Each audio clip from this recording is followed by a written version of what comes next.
Boa tarde, muito bom ter vocês aqui com a gente. Hoje a gente, nessa ocasião tão especial, a gente estava com muita expectativa para essa live, para essa conversa. Quero aproveitar já aqui para dar as boas-vindas a todos a nossa família, a vida, né? Todos os nossos amigos, todos os nossos conhecidos que estão se conectando. A nossa intenção hoje é trazer informação, trazer coerência, trazer luz para toda essa situação que a gente tem vivido. E a gente acredita muito na providência de Deus, no cuidado dele sobre nós. E nesse cuidado dele sobre nós, ele nos mandou o nosso amigo Dr. Daniel. Daniel Kittner está aqui com a gente hoje. Quero também que ele se apresente, que ele dê um oi aí para todo mundo. E ele vai estar durante um tempinho aqui com a gente hoje, tentando trazer um pouquinho de informações para vocês. Bom, pessoal, boa tarde a todos. Eu inicio agradecendo ao nosso amigo Antônio a oportunidade de vir aqui para que a gente possa trazer o máximo de esclarecimentos possíveis. O bate-papo ele deve ser extremamente informal. Isso não é uma aula sobre coronavírus. Na verdade, como o Antônio colocou, o que a gente vai tentar é trazer o máximo de luz e com o máximo de bom senso. Os debates andam muito acalorados. Tem muita ciência envolvida, mas também tem muita falta de ciência envolvida. E nesse momento a gente vai tentar trazer esse bom senso que falta nas discussões com alguma frequência. Eu sou Daniel Kittner, sou formado pela Universidade Federal de Pernambuco em 1999 e durante praticamente 20 anos, 19 anos, eu trabalhei como médico no Brasil. Minha formação inicial foi em medicina interna, clínica médica, general practitioner, enfim, várias terminologias para a mesma coisa. Na sequência, eu tive formação em geriatria, passei a trabalhar dentro da universidade, passei a trabalhar com residentes na formação de novos médicos, fiz isso até 2015. Trabalhei também vinculado, desde 2015, passei um período trabalhando junto ao governo do estado por alguns poucos anos, antes de mudar para os Estados Unidos, onde eu estou agora. Trabalhei no meu consultório na clínica privada por muitos anos, desde 2002, 2003 até 2019. E aí a gente terminou que eu, a minha esposa e os 3 filhos, a gente definiu que íamos para novos desafios, buscando conhecer novas maneiras de viver a vida, e a gente decidiu que ia mudar para os Estados Unidos. Eu comecei a trabalhar aqui nos Estados Unidos em julho do ano passado. O processo de entrada de um médico nos Estados Unidos é um processo muito complexo. A gente passa por várias provações de todas as naturezas, mas testes, inclusive, muito rigorosos. E depois da passagem desses testes, a gente passa a ter a oportunidade de começar a trabalhar aqui. É o que eu faço hoje, mas é um processo de validação ativa da licença. E eu estou vivendo esse processo exatamente nesse momento. Então, feita essa apresentação, acho que aqueles que não são família, não são meus pacientes do Brasil, enfim, são as outras pessoas que fazem parte da família, como o Antônio comentou. Essas outras pessoas agora já têm uma ideia de quem eu sou também, e eu acho que a gente pode partir daí para frente. É isso aí. Um prazer enorme ter você aqui com a gente, Daniel. Eu ouvi um pouco dessa história toda da convalidação, da história dele, e é algo impressionante. É algo que chama a atenção, e a gente está muito honrado em ter você aqui com a gente hoje. Então vamos falar um pouquinho de prevenção, grupos de risco, principais sintomas, vamos falar um pouco de tudo aqui, como a gente já disse desde o princípio, tentar trazer um pouquinho de luz para toda essa situação que a gente está vivendo. Bom, a questão, então vamos começar falando do que a gente está sofrendo na pele, né, Daniel? A questão da quarentena. Como isso é definido, quais são os cuidados que a gente precisa tomar, sair, não sair, em que situações sair, o que a gente pode fazer para se prevenir nesse tempo que a gente estiver fora dos nossos ambientes seguros, né, das nossas casas.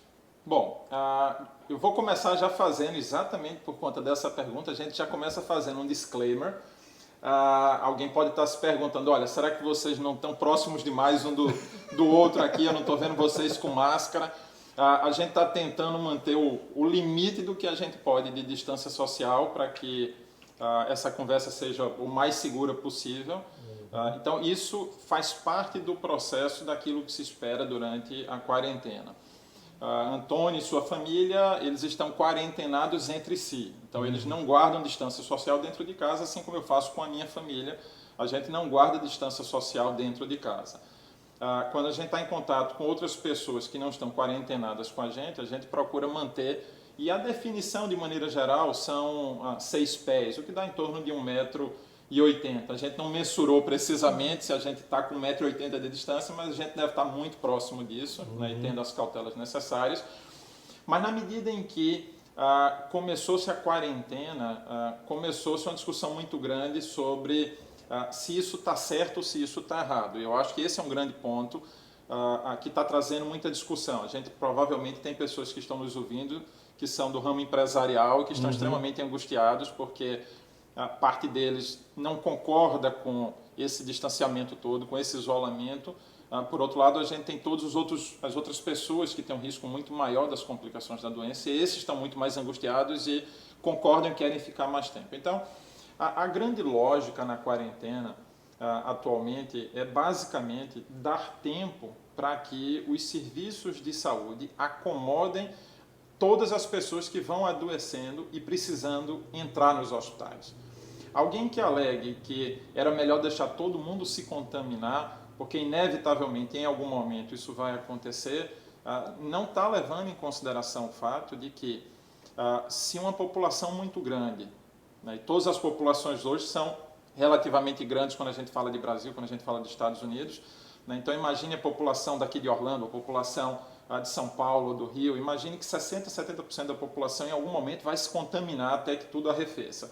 Se a gente tiver 60%, 70% das pessoas se contaminando ao mesmo tempo, ainda que a gente admita que só 5% desse grande grupo dos adoecidos vai precisar ir para a UTI, mas 5% de muita gente continua sendo muita gente.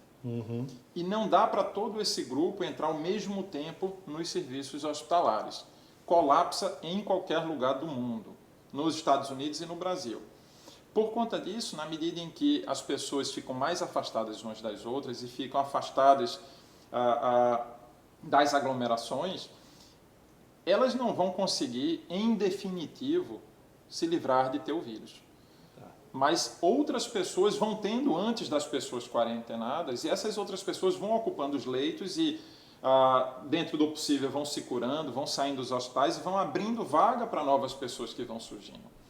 Então, por mais que seja desagradável, por mais que seja cansativo, por mais que seja financeiramente prejudicial para muita gente, mas como o grande objetivo ao final é salvar vida, não há ainda uma maneira melhor do que a gente fazendo a estratégia da quarentena. Então, do ponto de vista social, a quarentena ainda é a melhor estratégia, por mais desagradável que ela seja. A gente pode, na sequência, então, tentar abordar um pouco de outras estratégias que as pessoas assumam como preventivas, além da quarentena. A gente, de repente, pode começar a se encaminhar por aí. Inclusive, chegou uma pergunta aqui para a gente que fala justamente disso. Como aumentar a imunidade para esse tempo? Através de suplementos, além de zinco, vitamina D, o que a gente pode fazer para tentar melhorar a nossa imunidade? Bom, a grande questão é, a gente não tem, e aí falando bem cientificamente, a gente ainda não tem nada que possa ser prescrito ou falado ou dito e que vai seguramente melhorar a nossa imunidade. A nossa imunidade ela está diretamente relacionada com a nossa saúde física e mental. Se eu estou mentalmente saudável, a minha imunidade está melhor. Se eu estou fisicamente saudável, a minha imunidade está melhor.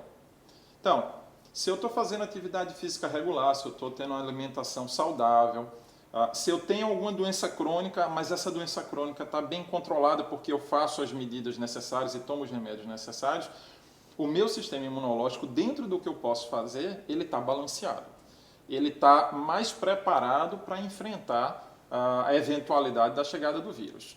E aí vem as discussões de medicações. Vem a discussão do zinco, vem a discussão da vitamina D, polivitamínicos e por aí a gente segue. Não há nenhum demérito em se querer usar a essa altura o zinco ou usar a vitamina D. Mas também não há nenhum mérito científico nisso. Se alguém me pergunta diretamente, olha, eu estou aqui com os comprimidos que têm 50, 60 miligramas de zinco e eu estou querendo tomar todo dia. Saindo um pouco da análise científica, o que eu tenho a dizer é, olha, se você começou a tomar, isso não te traz efeito colateral, você fazer isso durante algumas semanas, ou talvez durante esse período de risco maior do coronavírus, isso dificilmente vai te trazer algum efeito colateral. Se isso vai te trazer benefício ou não, ninguém sabe direito. Não há nenhuma comprovação científica de que começar a tomar zinco profilaticamente vai reduzir o risco do vírus chegar, ou quando ele chegar, ele vai chegar mais leve. Isso a gente não sabe. Mesma coisa vale para a vitamina D. Não tem nível de vitamina D definido que vai dizer que a minha imunidade está melhor ou que eu estou mais bem protegido. O que a gente sabe é que a recomendação geral é, se os meus níveis de vitamina D estão dentro dos níveis normais e esperados, eu não tenho nenhuma razão para agora tomar mais vitamina D porque eu vou ficar mais protegido. Se o meu nível de vitamina D é abaixo do nível razoavelmente normal, e aí cada um deve saber, junto com o seu médico, se seu nível está adequado ou não está, né, se já foi testado no passado, e a partir daí tentar fazer a suplementação adequada. Mas alguém pode alegar, dizer, olha, eu não tenho a menor ideia de qual é o meu nível de vitamina D e eu não tenho agora como ser testado. Né? Eu não tenho como ir no laboratório, meu médico não vai me atender e muito menos vai pedir uma dosagem de vitamina D agora. Como é que eu faço? Ok. Se ainda assim você está angustiado e quer tomar vitamina D, entre 800 unidades e 2.000 unidades por dia, isso inevitavelmente não causará nenhum tipo de intoxicação. E se não vai causar intoxicação, está tudo bem. Seria uma suplementação razoável. Veja, nenhum mérito científico no que eu estou falando em relação ao coronavírus. Tá? Isso não é uma recomendação. Olha, o Dr. Daniel fez uma recomendação que é para tomar vitamina D e zinco que se protege do coronavírus. Eu não disse isso. Tá? Eu estou só tentando trazer com bom senso a lógica de quem quer tomar o zinco e a vitamina D e colocando que eu não faria a um paciente meu nenhuma oposição, não colocaria isso como sendo um erro técnico de prescrição. Apenas tentaria deixar claro que eu não tenho como garantir, afirmar que isso vai trazer um benefício para ele. Entendo. Com relação ainda a essa questão da prevenção, porque muita gente, principalmente a gente, falando um pouco da nossa realidade aqui, né? Não estou vendo nada assim tão grave. O quão grave é o Covid-19? É uma outra pergunta que chegou aqui para a gente. Bom, então a gente vê todo tipo de preocupação e todo tipo de expectativa em relação a o que seria e o que está sendo, no sentido de eu esperava que houvesse muito mais gente doente, eu esperava que houvesse muito mais gente já dentro das UTIs e com mortalidade. É importante que a gente entenda que a doença ela está chegando para os diferentes locais em diferentes tempos. Dentro de uma mesma cidade, ela está atingindo áreas mais ricas e áreas mais pobres em momentos diferentes. Dentro dos Estados Unidos, a gente está vivenciando, por exemplo, Nova York, que vive uma situação muito próxima do pico, que é o que enfrenta França, Espanha e alguns outros países europeus. Mas a gente que está aqui na Flórida, a gente está longe do pico. O hospital em que eu trabalho, ele está todo montado e preparado na expectativa de que na Flórida o pico se dê ao final de abril, início de maio. A gente espera que Nova York, daqui a 3, 4 semanas, comece a tentar voltar para uma normalidade maior. E a gente vai estar entrando no pico. Então, não dá para generalizar e dizer, olha, quando é que essa doença sai da nossa frente? A doença ela vai sair da nossa frente em tempos diferentes, dependendo de como ela chegou em determinado local. Onde ela chegou mais cedo, ela deve sair mais cedo. Onde ela chegou mais tarde, ela deve sair mais tarde. A não ser que as medidas de isolamento não sejam adequadamente tomadas e mesmo onde ela chegou mais cedo, ela sai mais tarde, porque não se tomou a medida corretamente. A gente tem um caso clássico que foi o caso inglês. O primeiro-ministro inglês, no início da epidemia, quando a situação já estava começando a ficar bem complicada na Espanha, na França e na Itália principalmente, ele foi à televisão e ele defendia que era melhor ninguém se afastar, deixa acontecer, vamos tentar todo mundo passar pela doença que a gente sai logo dela e toca a vida para frente. Ele foi terrivelmente contrariado quando descobriu que a Inglaterra estava sendo extremamente afetada pela doença, que os hospitais estavam ficando assoberbados, que estavam à beira do colapso, e aí ele resolveu mudar completamente o discurso. Mas foi tarde demais. Então hoje a Inglaterra também está no centro do furacão, e mais, ele adoeceu. Né? Ele até 2 dias atrás ele estava na UTI, adoecido pelo coronavírus. Então, o quão grave é essa doença, ela depende de quem está recebendo a doença. Mas a gente tem que ter cuidado com algumas generalizações. A primeira generalização foi: quem é jovem e que não tem nenhuma doença prévia, ou seja, é jovem e não é obeso, não é diabético, não é hipertenso, não tem asma, esse está livre. Esse pode ficar logo doente porque não vai acontecer nada. Isso não é uma verdade absoluta. Existem jovens, e não se sabe exatamente porquê, muito provavelmente tem a ver com algum tipo de predisposição genética que vem sendo estudada e vai ser muito mais estudada para o futuro. Então, existem alguns jovens que, mesmo sendo extremamente saudáveis, eles podem adoecer e adoecer gravemente. Ok. Então, isso é uma cautela que a gente tem que ter. Essa não é uma doença só de pacientes mais velhos.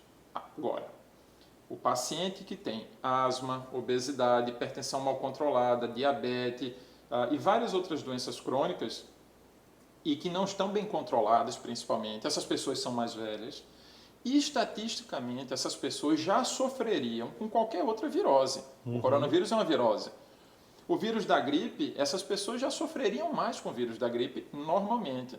Quando a gente está na temporada de gripe, essas pessoas são mais hospitalizadas do que as outras. E o mesmo acontece com o coronavírus. A diferença é que para o coronavírus até agora, como não tem vacina, não vai adoecer um grupo e outro não. Está todo mundo mais ou menos adoecendo. Então, isso é algo que a gente tem que ter muito em mente. Existem grupos de risco? Sim. Mas esses grupos de risco, eles não isentam quem não é grupo de risco de ter a doença e não isentam essas pessoas de ter doença grave. Essas pessoas podem ter a doença, ela pode ser grave também. Ok. Mais uma pergunta que chegou aqui para a gente finalizar essa parte aí de prevenção. Sair de casa para comer, não sair, eu posso pegar coronavírus consumindo alimentos preparados por outras pessoas? Como que a gente deve atuar? Pode. A gente não tem ainda a informação precisa de quanto tempo o vírus ele sobrevive em cada superfície. Há alguns trabalhos que fazem algumas sugestões de horas, dias, depende do tipo de superfície, mas o fato é que, na medida em que eu estou buscando comida de fora, alguém está me entregando um alimento, eu não sei se aquela pessoa que preparou o alimento ela está ou não adoentada, eu não sei se ela estava usando algum dispositivo de proteção no manuseio da comida, eu não sei onde ela pegou na minha comida, eu não sei onde ela pegou na minha embalagem. Então, na medida em que eu vou buscar na porta da minha casa, ainda que eu não toque na mão dessa pessoa, ela apenas deixa ali na porta de casa, eu vou buscar, ainda assim eu estou envolto numa série de riscos que são muito difíceis de serem mensurados. Algumas pessoas dizem, ok, quando eu chego em casa, eu higienizo a sacola, eu higienizo tudo que está por fora. É bom, é legal, acho que é uma medida bastante interessante. Mas o que vem dentro, você não tem como ter certeza absoluta de haver ou não algum risco e alguma contaminação lá. Tem uma outra coisa que é interessante, que tem se visto, que a gravidade da doença também tem a ver com a quantidade de vírus que a pessoa recebeu no momento da sua contaminação. Por isso que tem um potencial profissional de saúde que está tratando de pessoas mais graves e o profissional de saúde não está bem protegido, existe um potencial maior dessas pessoas adoecerem um pouco mais, porque o inóculo, a quantidade de vírus que sai de dentro de uma pessoa que já está doente, dentro do hospital muito adoentada, ela libera muito vírus, um profissional de saúde recupera muito desse vírus e o potencial de gravidade dele é maior. Outras pessoas de outras áreas que estão adoecendo com mais gravidade também têm relação com o inóculo. Então não dá para a gente tentar ser pontual e dizer, olha, o que torna a doença grave é um único fator. A carga viral, a quantidade de vírus que eu estou recebendo, isso tem a ver? Tem. Se eu tenho doença predisponente, tem a ver? Tem. A minha doença está bem controlada ou não está? Tem a ver. Imunologicamente, meu organismo está melhor ou pior? Tem a ver. Então, tem muitas variáveis que fazem com que a doença seja mais grave, menos grave, Mas voltando exatamente ao ponto da pergunta, que foi, eu posso me contaminar com comida pedida em casa? Pode. Ok. Bom, claríssimo. Vamos falar agora um pouquinho, você já falou um pouco sobre grupo de risco. Eu fico às vezes até assim, sem saber se eu falo grupo de risco ou grupos de risco. Né? Então muita gente tem essa, não, criança, adolescente não tem quase nenhum impacto sobre eles. Então vamos passar um pouquinho falando sobre todas as faixas etárias. Muita gente com bebê em casa, recém-nascido, bebê de repente com algumas semanas, alguns meses. Qual o risco? Desde os bebês até, claro, o que está se falando muito na grande mídia, que são os maiores, né, os mais velhos, que tem, na realidade, esse seria o grupo de risco principal. Mas vamos falar um pouco de todos os grupos de risco. Vamos tentar separar, então, grupo de risco para ter contato com o vírus, Ok. grupo de risco para adquirir a doença e para ter a doença mais séria. Ok. Qualquer pessoa de qualquer idade que tiver contato com o vírus é grupo de risco para ter adquirido a infecção pelo vírus. Daí para frente entram todas aquelas variáveis. As crianças abaixo de 2 anos, de maneira geral, para boa parte das doenças virais, elas têm um potencial maior de, quando tem doença, ter mais complicação. Principalmente ainda mais abaixo de 1 ano. E aí entram, se a criança é mais malnutrida, se a criança já tem um histórico de outras doenças que fragilizaram essa criança do ponto de vista imunológico. Então, entram outras nuances, mas as crianças muito menores, elas têm um potencial maior de ter complicação. Okay. Quando a gente entra no grupo das crianças um pouquinho maiores, talvez da faixa dos 2 anos, e aí eu não gostaria de ser tão preciso e olha, exatamente 2 anos, porque a criança com 1 ano, 11 meses e 3 semanas, ela é muito próxima da criança com 2 anos e 1 semana. Então, a criança que vai ficando um pouco maior, e daí para frente, incluindo os adolescentes, as crianças mais velhas e os adolescentes, o que se sabe é que, estatisticamente, elas têm muito menos sintomas a apresentar quando adoecem. Ou seja, a criança ela pode ser contaminada com 3 anos, com 7, com 9, com 11, com 14, e ela não demonstra nenhum tipo de sintoma. Ao não demonstrar nenhum tipo de sintoma, ela continua levando uma vida completamente normal e ela pode contaminar quem está ao redor dela. Estando ela quarentenada, a contaminação fica restrita à sua casa, que muitas vezes tem mais crianças que também podem ser contaminadas e também não vão ter sintomas nenhum, mas elas podem contaminar um avô, uma avó, um tio, um pai, uma mãe, que aí a depender da faixa etária, de ter ou não doenças que predisponham a complicações, elas vão ter mais ou menos manifestações clínicas. Então, isso vai variar bastante. Mas o que é que se tem bem definido é crianças a partir de 2 anos mais ou menos, adolescentes. Esses são o grupo que mais contamina outras pessoas porque não sabe que foi contaminado. Porque a doença neles é mais branda. Isso isenta eles de ter complicação, ir para dentro do hospital e ser internado? Não. Mas quando a gente vai para as estatísticas, eles compõem um grupo extremamente pequeno da estatística. Okay. E aí se a gente volta e vai ver também com a gripe e com outras viroses, a gripe faz com que adolescente, criança um pouco maior seja hospitalizada. Okay. O rotavírus faz com que crianças sejam hospitalizadas. Então, o coronavírus também faz com que crianças sejam hospitalizadas. Isso não vai mudar. Quando a gente vai avançando para outros grupos, né, com frequência eles estão separando até 44 anos, né, e aí a gente vai entrando aí pelo limite. Depois um grupo que vai dos 45 a próximo dos 60, né, 59. Então, eles estão tentando fazer algumas segmentações por grupos. E se vê que a cada 10 anos ou 15 anos de idade, que vai se aumentando, e estatisticamente aumenta a chance das pessoas terem complicações. Claro que não dá para eu comparar alguém que tenha 62 anos e seja extremamente rígido, ativo, saudável, e eu tenho alguém que tem 35 anos, seja obeso, sedentário, diabético, hipertenso, já fume. Essa pessoa, biologicamente, ela tem um risco muito maior de complicação do que uma de 62 anos que é extremamente rígida. Isso garante que o de 62 anos está protegido e o de 30 e poucos anos, cheio de problemas associados, vai ter um desfecho pior? Não garante nada. Mas a gente está num momento em que a gente não consegue trabalhar com garantias, a gente trabalha com possibilidades, probabilidades, com bom senso e vai tentando entender quem tem risco maior e quem tem risco menor. É só isso que a gente consegue fazer no momento, mas não dá para a gente ficar tranquilo achando que porque tem criança em casa e criança quase não tem doença séria, não precisa proteger a criança e a gente não precisa se proteger das crianças também. Então, a lógica é todo mundo dentro de casa tem que se transformar num grupo fechado.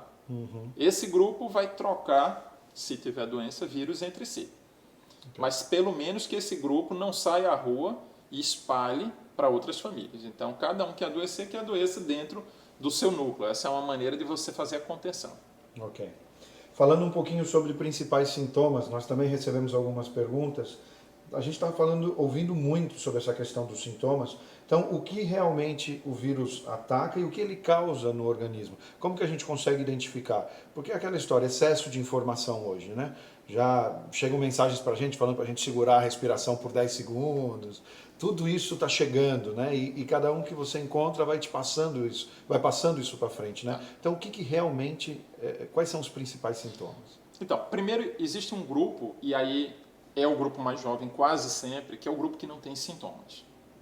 Assumindo que a gente seja relativamente jovem, eu não posso assegurar, por exemplo, que nesse exato momento eu não tenha ou até tenha tido já, e muito menos você.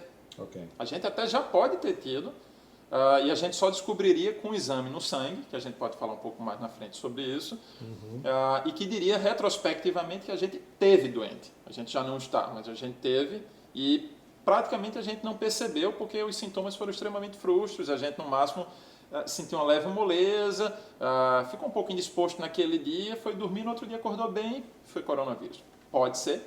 Pode. Então, existe um contingente de pessoas que são os assintomáticos. Okay. Esse grupo, provavelmente, deve ser 10 a 15 vezes o número de casos positivos hoje. Então, se a gente tem um lugar que tem 1000 casos positivos, a gente já deve ter, na verdade, 10, 15 mil pessoas que passaram por isso e a maioria teve sintomas extremamente frustros. Okay. Daí a gente segue para uns sintomas que seriam uns sintomas muito leves de virose. Então, tem pessoas que vão ter somente um desconforto leve na garganta, podem perder um pouco a voz, vão ter coriza, eventualmente vão ter a sensação um pouco de dor de cabeça, moleza, uma febre muito leve, né? E aí eu estou usando um termo totalmente não científico, porque febre leve não é um termo científico, mas vamos considerar que alguém que está abaixo da definição de febre. Se a gente considera febre, no Brasil a maioria dos termômetros são axilares, e a gente considera acima de 37,8. Então vai estar lá com 37, 37,2, 37,3. Tecnicamente isso não configura febre.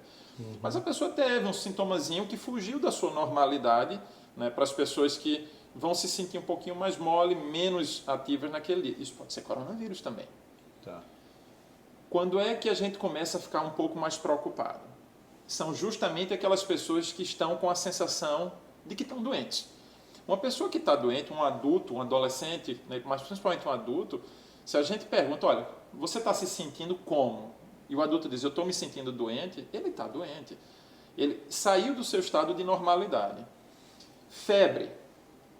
Estudo da Harvard, 48 a 50% das pessoas tiveram verdadeiramente febre. Febre 37,8 para cima, 38, 39, 40, o que quer que seja.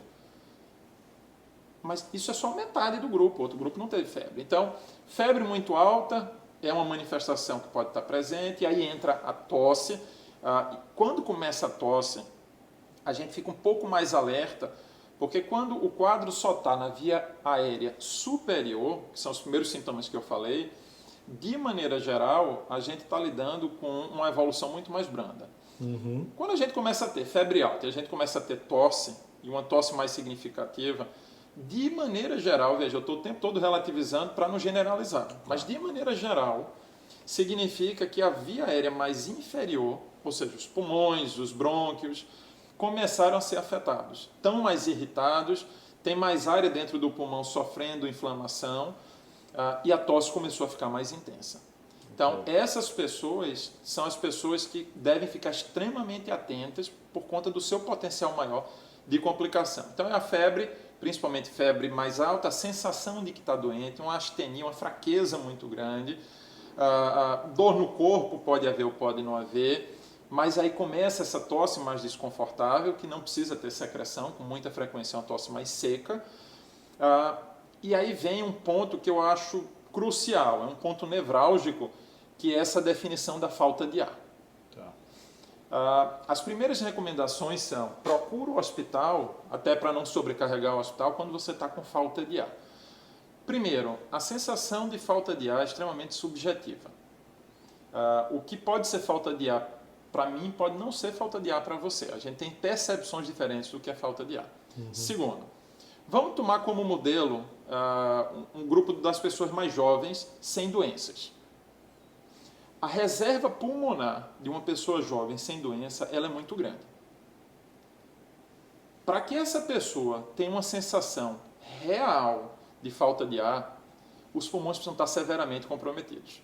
Okay. Então você imagina alguém na faixa dos 40 anos que começa com febre alta e tosse e naturalmente ele começa a ficar preocupado e diz: eu vou ao hospital. Mas aí ele recebeu a recomendação de que febre alta, tosse, sem falta de ar, não tem o que fazer no hospital. Fique em casa observando. Parte grande desses casos vão evoluir bem. Não vai acontecer nada demais. Mas existe um outro grupo que a doença vai progredir, vai comprometer ainda mais os pulmões. Essa pessoa está no sofá, está na cama, está com controle remoto na televisão. O esforço que ela faz físico é basicamente o controle remoto, a saída para comer alguma coisa na sala ou na cozinha, uma passagem pelo banheiro, um banho, depois ela volta para o quarto. Então, o gasto de energia e o que se precisa de pulmão para fazer isso não é tanto. E aí eu continuo esperando a falta de ar. Vai chegar um ponto que até para tomar banho eu estou com falta de ar. Até para ir à cozinha eu estou com falta de ar. Okay. Aí eu vou ficar atento. Olha, me disseram que quando eu estiver assim, isso é falta de ar. Aí eu vou para o hospital. Ok, você vai para o hospital. Mas quando você chega no hospital, nessa situação, é porque a sua reserva de pulmão é quase nenhuma a essa altura e você é jovem. Então seus pulmões devem estar gravemente comprometidos. E aí as pessoas comentam: olha, paciente A, B ou C, tinha 40 anos, não tinha nenhuma doença, entrou no hospital, em poucas horas estava na UTI, em poucas horas estava em ventilação mecânica. Parte grande dos casos é isso. As pessoas estão indo muito depois, elas já estão indo no limite. Não dá para culpar as pessoas. Essa é a recomendação que foi dada. Então as pessoas ficam esperando em casa até o limite. E aí a gente já transiciona, né, eu diria que é o hot topic do momento, um dos grandes pontos nevrálgicos de discussão, que é a questão da medicação e principalmente hoje a medicação de Trump e Bolsonaro versus a não medicação de Trump e Bolsonaro, né, a gente chega já nisso, se é para fazer, para quem é para fazer, quando é para fazer. E isso tem a ver com essa recomendação de ficar demais em casa ou ficar menos em casa. Então, me incomoda, me preocupa essa recomendação atual de só ir ao hospital quem esteja com falta de ar. Eu acho que essa é uma recomendação que posterga o diagnóstico, posterga o tratamento, aumenta o risco de UTI, ventilação mecânica e do desfecho desfavorável. Então, eu me oponho a esse tipo de recomendação desde o início por achar que ela não ajuda do ponto de vista mesmo de saúde pública. Eu compreendo que o gestor da saúde pública ele tem medo de que muita gente ao mesmo tempo procure a urgência e isso sobrecarregue. Então, do ponto de vista da saúde pública, se dá essa recomendação.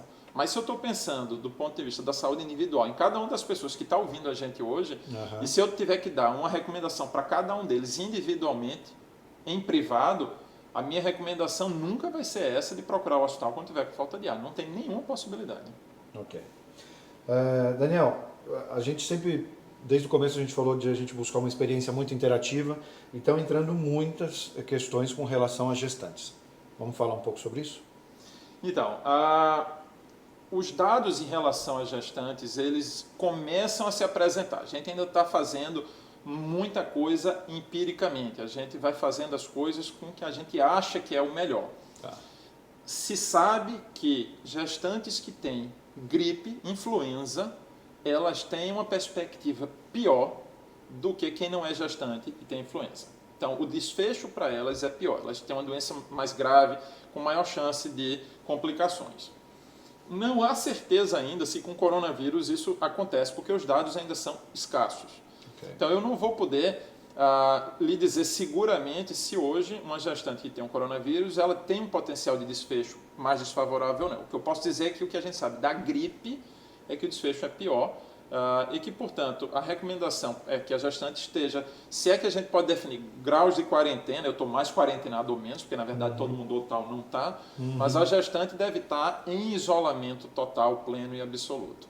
E ela também deve ter muito cuidado com essa recomendação de só ir ao hospital com falta de ar. Até porque o modelo, a maneira como o organismo de uma gestante funciona é completamente diferente da mulher não gestante. Okay. São duas pessoas e o espaço que elas ocupam, né, o bebê ocupa um espaço que antes era só da mulher, a capacidade ventilatória da mulher diminui, porque tem um ser crescendo, pressiona o abdômen, diminui a capacidade pulmonar, e isso tem que ser levado em consideração. Mas na hora de tratamento, o tratamento da gestante, as medicações que a gente, para isso hoje, termina dando para quem não é gestante, são praticamente as mesmas que a gente vai dar e vai oferecer para quem é gestante. Ok, entendido. A questão dos sintomas continua chegando bastante também. Falta de paladar e olfato. É um sintoma real?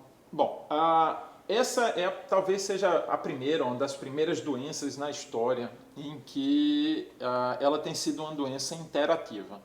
A gente vai aprendendo no dia a dia com os relatos e as experiências. Qualquer vírus respiratório, de maneira geral, quando eles atacam o nariz, atacam garganta, eles naturalmente já mudam o paladar e já mudam o olfato. O que se tem visto, e é relato de caso, né? Então a evidência científica disso é pequena, mas é crescente, no sentido de que um grupo grande de pessoas relata que, muito antes de ter outras manifestações respiratórias, elas começam tendo alteração de olfato e paladar. Nenhum olfato, nenhum paladar. Uhum. É razoável supor que isso tenha total sentido. Mas não dá para a gente também generalizar e dizer que toda falta de olfato e paladar vai ser, a partir de agora, coronavírus. Uhum. Assim como não dá para prever, se a gente assumir que eu estou agora sem olfato e sem paladar e que isso pode ser coronavírus, não dá para prever que a minha evolução vai ser melhor ou pior por conta disso. Tá? Agora, o que é o que eu posso utilizar do ponto de vista prático, essa informação? Ok, se eu comecei a ter alteração de olfato e paladar, e isso me preocupa, porque pode ser coronavírus, se eu teria que ir trabalhar, se eu teria que, de alguma maneira, me expor outras pessoas, eu vou tentar avisar ao meu chefe, eu vou tentar avisar aos meus colegas de trabalho, eu vou tentar não ter contato mais com ninguém, né? Dentro da minha casa, inclusive, eu vou me isolar, porque esse é um tópico que a gente pode comentar também.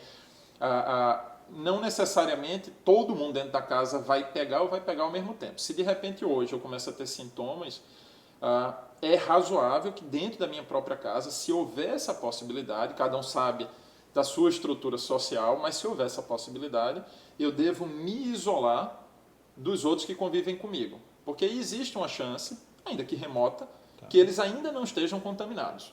Uhum. E se eu continuo muito próximo de todos, eu posso contaminar. Então você pode justificar, ok, eu estou me sentindo bem, mas agora meu olfato e meu paladar mudaram. Pode ser coronavírus? Pode.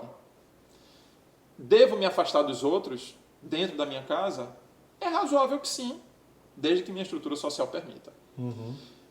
A gente está convivendo com médicos de linha de frente, médicos de urgência, médicos de UTI. Aqui nos Estados Unidos, por exemplo, a boa parte de todos com os quais eu convivo, eu tive a oportunidade de conversar, eles estão fazendo um auto-isolamento dentro da sua própria casa. Ou eles têm um quarto separado, ou alguns deles, inclusive, estão indo para hotéis.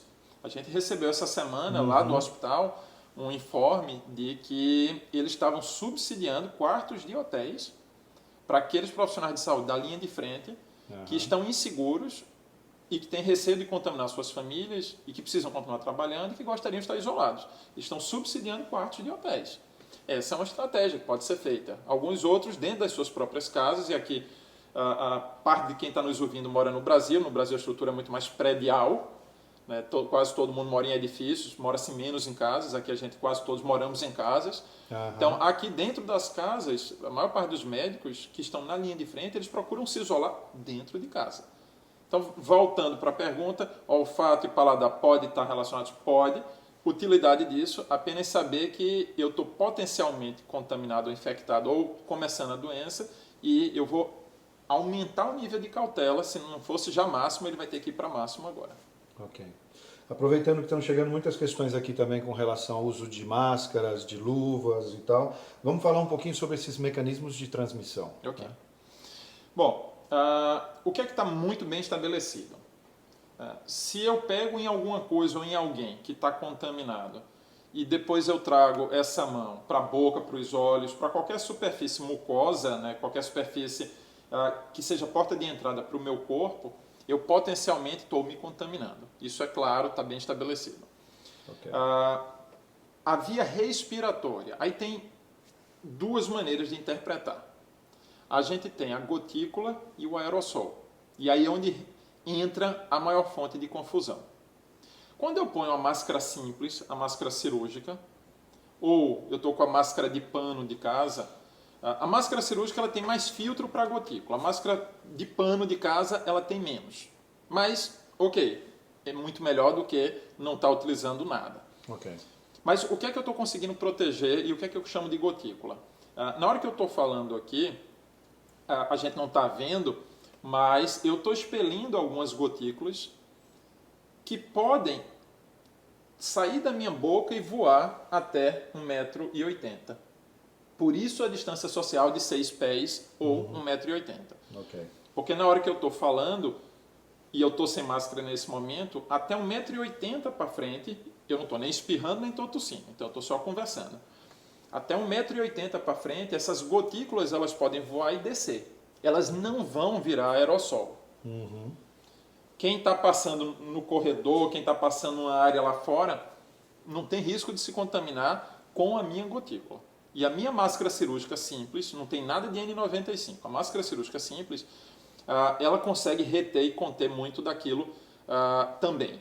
A máscara de pano, muito, muito menos, porque os poros já são muito maiores do que os poros de uma máscara cirúrgica simples. Okay. Aí vem a discussão que é justamente a questão do aerossol. Tuberculose, rubéola, por exemplo, elas são doenças em que se contaminam por aerossolização. Eu estou aqui conversando e ao invés de simplesmente aquilo andar e cair com 1,80 m, se eu estou aerossolizando, isso vai disseminando no ambiente e vai voando e passeando pelo ambiente.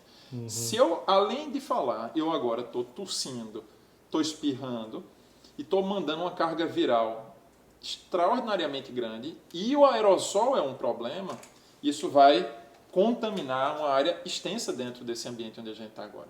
Okay. O que se sabe até agora é que não parece haver contaminação por aerossolização.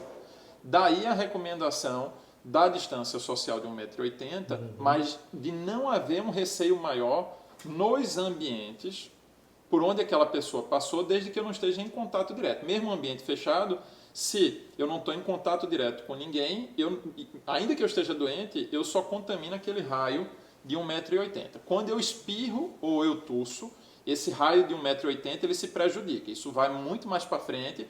Há estudos que falam até em 6 metros, um espirro bem forte, né, uma tosse bem importante. Mas para que o assunto fique bem arrumado, até o momento não há dados de que o coronavírus se dissipa na forma de aerossol.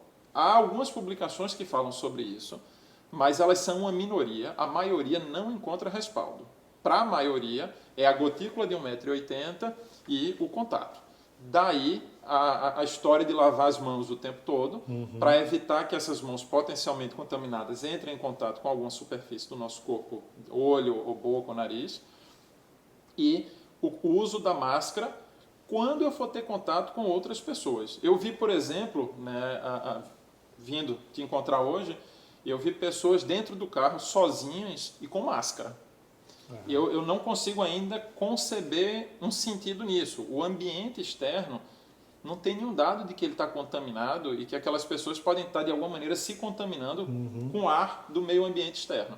Okay. Não tem sentido. E a pessoa não vai conseguir se autocontaminar dentro do seu carro. Né? Ainda que ela esteja doente, ela não vai contaminar a si mesma.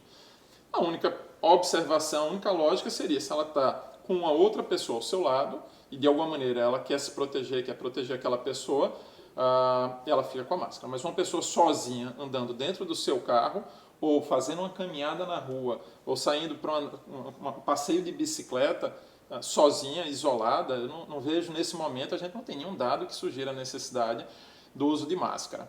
Máscaras N95. A gente tem visto pessoas que não são da área de saúde com máscara N95, que é uma máscara que está em falta no mundo todo nesse momento. Máscara N95 só tem sentido para quem vai fazer procedimento invasivo dentro do hospital. Nós que somos médicos, que estamos em contato potencialmente com pacientes, ainda assim, só existe a recomendação da N95 nessa situação específica.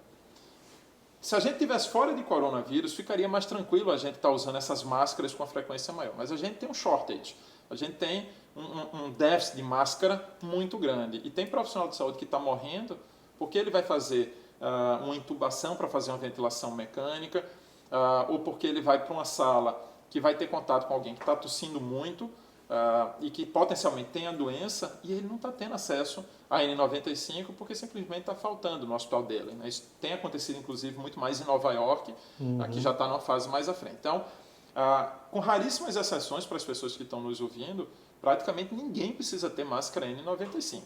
A máscara simples, de maneira geral, ela resolve. Dentro de casa só tem sentido usar se você estiver doente e for evitar contaminar outras pessoas.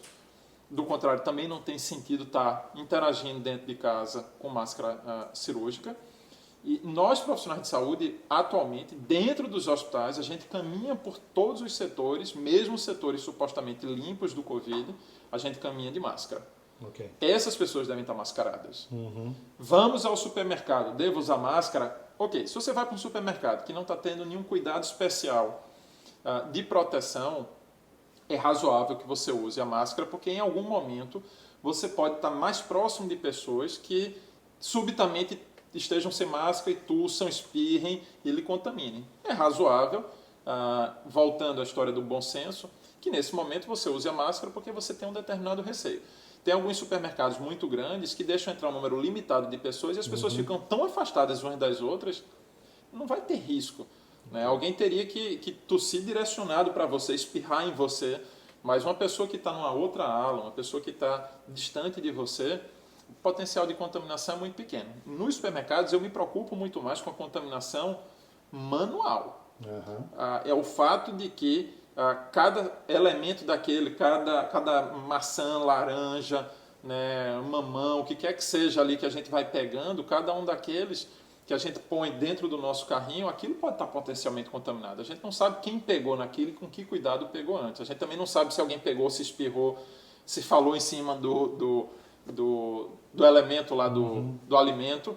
Enfim, então isso preocupa e aí a gente põe as coisas dentro do carrinho e depois a gente leva o carrinho para o caixa e a nossa mão potencialmente já está contaminada e aí o alimento pode estar contaminado. Então começa muita contaminação cruzada e não é fácil a gente se livrar disso. A gente pode, claro, ao chegar em casa, a gente, na saída do supermercado, a gente já higieniza tudo que a gente tem, né, manualmente, mas quando a gente chegar em casa, aqueles alimentos, a não ser que a gente tenha separado dentro de casa uma área limpa e uma área suja, a gente põe tudo na área suja, tira os sacos todos, né, tenta higienizar cada um dos alimentos, vamos usar talvez hipoclorito, ou pelo menos bem lavado com água corrente. Né? O básico é lavar bem com água corrente, a gente já começou a ajudar bastante. Mas se a gente não tiver todas essas cautelas, a gente não vai ter a sensação plena de que está livre de contaminação. Ele pode acontecer. Então, o que a gente retira de tudo isso? É que, mesmo muito acautelado, o fato da gente continuar vivendo numa sociedade em que a gente precisa sair, ter algum contato com o mundo exterior, fazer compra, trazer coisas para casa, ainda há um potencial de contaminação. Mas lembra que eu falei no início, a carga de vírus que a gente recebe também tem importância. Então, se eu tomo todas as cautelas, pode ser que eu tenha contato com uma quantidade bem pequena de vírus e que isso seja o suficiente para que eu me contamine até a doença, mas tenha uma doença mais leve. Do contrário, se eu sou um completo descuidado, eu posso ter uma carga viral enorme e o potencial de complicação, principalmente se eu já tiver outras doenças associadas, é enorme. O potencial de complicação é enorme. Entendo. Falando justamente disso, chegou uma pergunta aqui falando o seguinte, li que o vírus pode inflamar também o coração. Isso é comum? A pessoa está perguntando porque o marido tem um histórico de doença cardíaca e ela gostaria de saber. Bom, atualmente todas as grandes especialidades médicas começam a publicar em seus respectivos jornais científicos casuísticas relacionadas às suas especialidades. Então, já há publicações do vírus causando o que se chama miocardite ou pericardite, que é a inflamação do músculo do coração ou da membrana que reveste o coração. Okay. Também já se sabe que, como o vírus leva a um processo inflamatório extremamente intenso, em dado momento da evolução, principalmente nos casos mais graves, aumenta-se o risco de se formar mais coágulos dentro do corpo. O coágulo, frequentemente, ele é formado como resultado de uma reação inflamatória extremamente intensa. Então, as pessoas que já tiveram qualquer histórico de tromboses, ou que têm predisposição para isso, seja trombose de veia, seja trombose de coração, de artéria coronária, de alguma maneira há uma preocupação maior com essas pessoas. A gente está muito precoce ainda na evolução científica dos fatos para a gente bater o martelo no sentido de que essas pessoas definitivamente vão ter complicações graves. Mas o que se sabe, com o que se tem de informação, é que elas têm potencialmente um risco maior. A Sociedade de Neurologia já tem publicações de sintomas neurológicos associados ao vírus. Então, pessoas com predisposição à convulsão tendo convulsão, pessoas com predisposição a AVC tendo AVC, dores de cabeça, né, manifestações de neuropatia periférica. Já há descrições disso também. A Sociedade de Endocrinologia já orientou que determinadas medicações sejam evitadas porque aumentam o risco de outras complicações. Então, cada um vai aprendendo, na medida em que as coisas estão acontecendo, vai liberando a informação e a gente vai tentando ver a melhor maneira de se proteger. Mas, para a pessoa que fez a pergunta em relação ao marido, que tem o problema no coração, a recomendação é quarentena plena, uso regular das medicações, manter o corpo ativo, alimentação, atividade física, porque se houver de ser infectado, que seja com a menor carga viral e que encontre ele na melhor condição possível para enfrentar o que vai vir pela frente. Entendo. Vamos começar a falar um pouquinho sobre essa questão do diagnóstico precoce e inclusive de tratamentos, né? Já vamos precisar, deixa eu ver, 3h52. O Instagram acaba dando para a gente uma limitação de 59 minutos. Então, a gente tem ainda mais alguns assuntos aqui para esgotar. A gente nem falou de medicação ainda, nem falamos da cloroquina, que a cereja do bolo é a cloroquina. Está todo mundo aí esperando. Então, a gente vai fazer o seguinte agora. Antes que o Instagram nos derrube, a gente não vai dar essa alegria para o Instagram, nós vamos desconectar e conectar novamente, tá bom? Para quem não tem experiência com essas lives, né, e que conseguiu finalmente entrar, a gente vai intencionalmente desconectar, vai desaparecer tudo e aí a gente abre de novo para começar, como se a gente estivesse começando de novo do zero e aí todo mundo precisa reconectar. Não é um problema nosso aqui, é um problema do Instagram que dá essa limitação de 60 minutos. E nós vamos demorar aqui alguns segundos para fazer isso, tá bom? Então nós vamos derrubar essa live agora e vamos reconectar. E todos vocês voltam com a gente para a sala. Estou contando aqui, hein, quantas pessoas nós temos. Todo mundo de volta. Aí o pessoal agora vai voltando.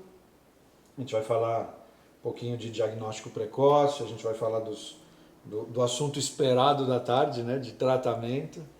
Tem várias perguntas chegando aqui com substâncias que podem ser, né, que estão sendo usadas. Vamos tentar falar de todas elas. O objetivo é tentar dar o máximo de informação e o que a gente puder ir falando de todas que estão chegando, a não ser que tenha alguma coisa que eu não tenha a menor ideia do que está se falando, mas pelo menos eu posso dizer que eu estou atualizado até as 11 da manhã de hoje. Olha aí, está bem atualizado. Se não foi nada das 11 da manhã para cá. Fantástico. Bom, vamos esperar mais um pouquinho, são uns assuntos bem esperados, vamos esperar o pessoal conectar para a gente poder falar sobre isso e ninguém perder aí nenhum tipo de informação. Não sei, Daniel, pode ser até um pouquinho repetitivo, de repente a gente pode ir falando já da questão do diagnóstico precoce. Claro. Né? A gente já falou de sintomas, a gente já falou do que está sendo afetado. Como é que a gente pode realmente diagnosticar? Porque é muito importante, né, essa questão do diagnóstico no tratamento. Bom, basicamente hoje a gente pode dividir o modelo de diagnóstico em dois grupos. a gente vai ter as pessoas que vão fazer o exame do PCR, que é um exame que vai ver o vírus que está naquele momento se replicando dentro do nosso corpo. E como é que isso é feito? Usa-se um swab, né, que basicamente é um grande cotonete, é quase que um palito com cotonete na ponta, e geralmente se faz o swab nasal e se faz um swab oral. Alguns serviços fazem 2 swabs nasais, um pela narina direita, outro pela narina esquerda. Outros fazem um swab pela narina, direita ou esquerda, e um swab na parte bem de trás da garganta. Okay. Esse é o modelo mais ou menos vigente em quase todos os lugares. Se faz os 2 swabs, o material vai para o laboratório.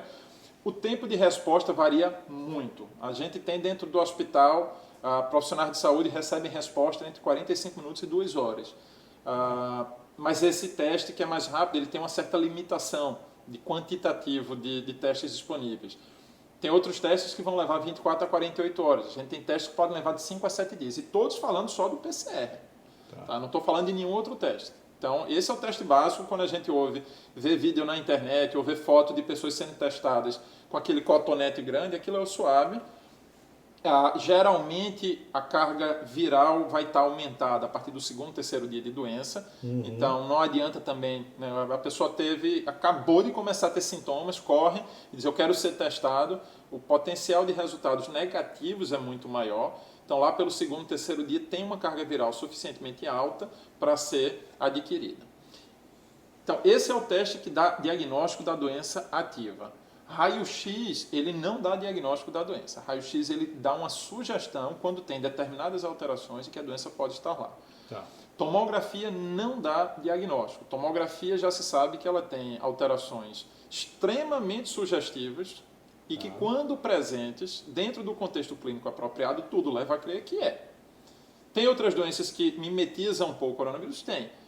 Mas, no momento, sempre que se encontram determinadas alterações, até prova em contrário é coronavírus. Okay. Mas isso não é confirmação. Quem confirma é o swab. E aí, mais recentemente, quando eu falo mais recentemente, não são meses atrás, porque nada acontece, o timing do coronavírus ele é diferente. Quando eu falo recentemente, eu já estou falando de 5 dias atrás. Tá. 4, 5, 6 dias. Começaram, em alguns lugares do mundo, testes sorológicos. O que é isso? Vamos imaginar a gestante que vai fazer um pré-natal. Ela recebe uma bateria de exames a serem feitos no sangue e sempre tem lá um exame de sorologia para rubéola. O que é que se quer ver ali? Se em algum momento ela foi contaminada no passado com a rubéola curou-se dentro do corpo dela, ela curou-se da doença e ela tem agora resposta imunológica contra a rubéola. Então ela faz esse teste no sangue, é um teste sorológico, e ela sabe se ela está protegida contra a rubéola. Se ela não tiver, ela vai receber a orientação de ser vacinada contra a rubéola. Isso vale para a hepatite A, isso vale para a hepatite B. Então a gente faz o teste sorológico, se não tiver resultado de proteção, a gente vai orientar uma vacina. Então a mesma coisa agora é o coronavírus. Começou a aparecer o teste sorológico. O que é que se faz?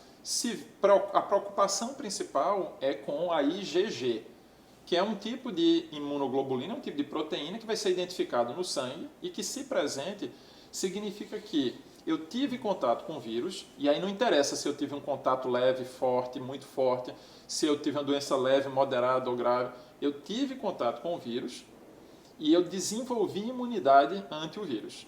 Então, eu agora tenho aquela proteção. Que importância isso começa a ter? Enorme. Porque no momento em que eu sei quem começa a estar protegido, eu começo a ter autonomia e liberdade para jogar essas pessoas de volta para a vida real. Elas saem dessa vida artificial e diferente, inusitada que a gente está vivendo, e elas voltam para o mundo real. Então, se eu começo a ter a possibilidade de uma testagem também mais massificada dessa sorologia, eu começo a identificar muita gente que teve sintoma frustro ou nenhum, mas que está protegido. Essas pessoas podem ser liberadas para voltar para o mercado, podem voltar para o mundo, elas podem viver. Aí alguém vai falar, mas eu vi que na China já tem pessoas tendo a doença 2 vezes ou 3 vezes. Alguém vai falar isso. Quando a gente vai olhar com mais detalhe esse tipo de relato, o que é que aconteceu? Não é que a pessoa adoeceu de novo. O que é que eles fizeram? A pessoa foi considerada curada não por conta da sorologia. Ela foi considerada curada porque hoje o critério de cura é 3 dias sem febre, 1 semana sem sintomas e, se possível, idealmente, 2 swabs que sejam feitos 2 dias consecutivos com 24 horas de intervalo entre si que venham negativo. Como é que num país como o Brasil e em alguns outros lugares, e aqui em alguns lugares dos Estados Unidos, em que falta teste para dizer se a pessoa teve a doença, eu vou dar de presente para aquela pessoa 2 swabs em 2 dias consecutivos para ver se ela ficou curada? É remota a possibilidade. Então, com frequência, está se deixando as pessoas irem de volta ao trabalho e ao mundo, depois de adoecer, com base no critério clínico. 3 dias sem febre e 1 semana sem sintomas, de maneira geral. 1 semana definitivamente desde que adoeceu, mas 3 dias sem febre. É um risco.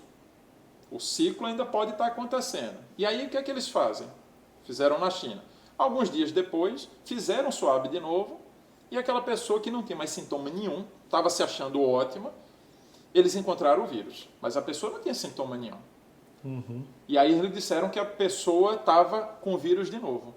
O mais provável é que aquela pessoa estava com o vírus já ali. O vírus não chegou a ser clareado do corpo completamente.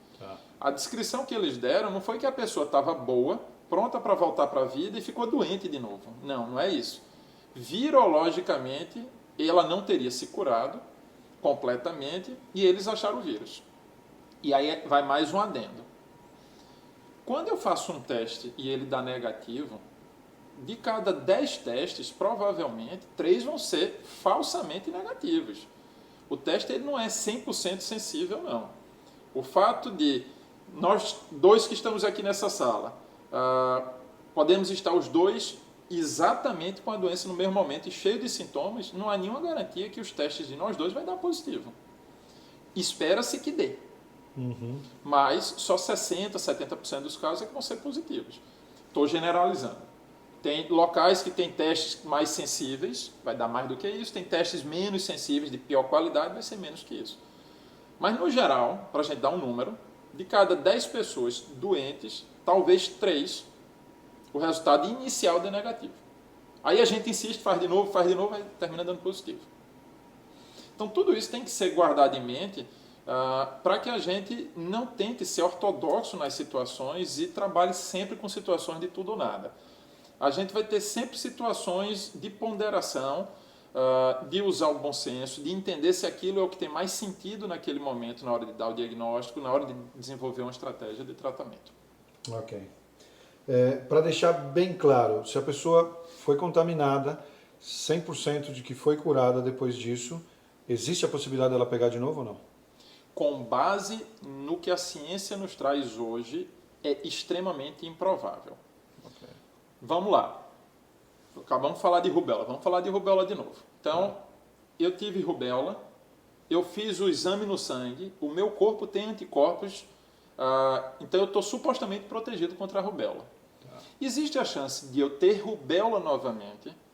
É extremamente improvável. A não ser que eu esteja extremamente adoentado, recebendo quimioterapia, drogas extremamente fortes, meu sistema imunológico bombardeado por medicamentos e talvez outras doenças, e isso tenha criado uma barreira no meu organismo, destruído a minha possibilidade de resposta imunológica, isso faz com que aumente a chance de eu ser reinfectado se eu for exposto novamente. Okay. Mas dentro das condições normais de vida de nós todos, assumindo a normalidade do dia a dia, se eu tenho sorologia positiva, significa que eu tenho proteção por anticorpos e não tem razão lógica de eu voltar a adoecer.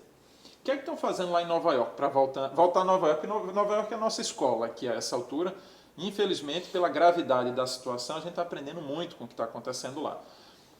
Muita gente da linha de frente dentro das UTIs e que foi afastado porque adoeceu, assim que eles clinicamente estão bem, eles fazem o exame sorológico, se eles estão tecnicamente protegidos, eles são jogados de volta para o local de onde eles saíram e eles passam a ser a linha de frente plena de atuação contra o coronavírus, justamente porque é como se eles fossem soldados com escudos. Okay. Eles estão protegidos, então eles agora vão proteger a retaguarda. Os outros vão ficar por trás deles porque eles são os soldados poderosos, eles agora têm escudos. E eles vão proteger os outros. Isso vale, quando eu falo médico, eu estou falando generalizando a classe, tá? Médico, enfermeiro, fisioterapeuta, principalmente respiratório, está muito exposto nesse momento. E aqui, principalmente, eles são muito linha de frente. O pessoal dos serviços de primeiros socorros, os urgentistas. Então, quando eu falo médico, eu estou usando os médicos para generalizar, mas querendo deixar claro que a gente tem total ciência que todos esses profissionais de saúde estão extremamente expostos nesse momento. E que os que vão se curando, eles têm a percepção, inclusive moral, de que uma vez que eles passaram por isso, eles agora têm escudos e devem ser a primeira linha de proteção e proteger os seus colegas que ainda não adoeceram e que não se sabe quando adoecerem se vão se recuperar ou não. Então, se eles tiveram a chance de se recuperar, eles agora vão para a linha de frente. Uau, ok.